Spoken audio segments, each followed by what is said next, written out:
Hello बच्चों, let's read a question. The question is saying that an aqueous solution of colorless metal sulfate M gives a white PPT with NH4OH. This is soluble in excess of NH4OH. On passing H2S through this solution, a white PPT is formed. The metal M in the salt is option is nickel, barium, aluminium, and zinc. So let's solve this question. If I'm talking about the key point here, the key point is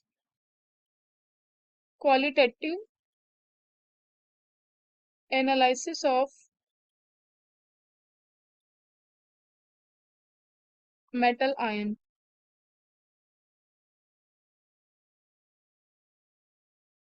अब मैं बात करती हूँ निकल की।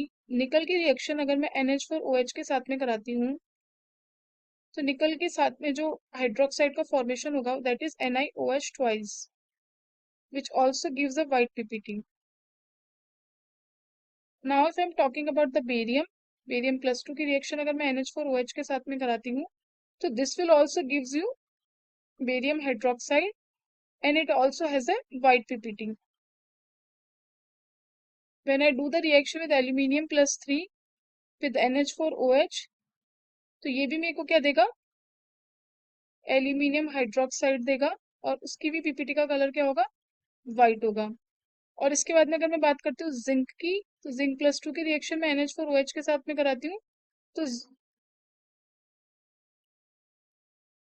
Zinc hydroxide का हमें salt मिलेगा विच इज ऑल्सो वाइट।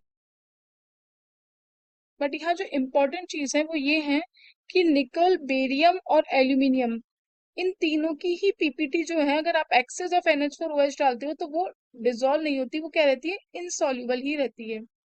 जबकि अगर मैं बात करूं जिंक के OH ट्वाइस की, इसको अगर मैं एक्सेस ऑफ NH4OH में डालती हूँ तो ये मेरी क्या हो जाती है, जो पीपीटी होती है वो क्या हो जाती है, सॉल्युबल हो जाती है।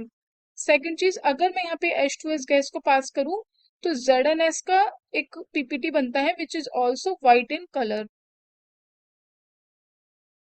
तो इसका मतलब है कि जो जितने भी ऑप्शन हमें गिवन है, जो मेटल सॉल्ट पूछा है वो ऑप्शन कौन सा हो जाएगा, हमारा जिंक का ऑप्शन हो जाएगा। I hope you understand it well. Best of luck.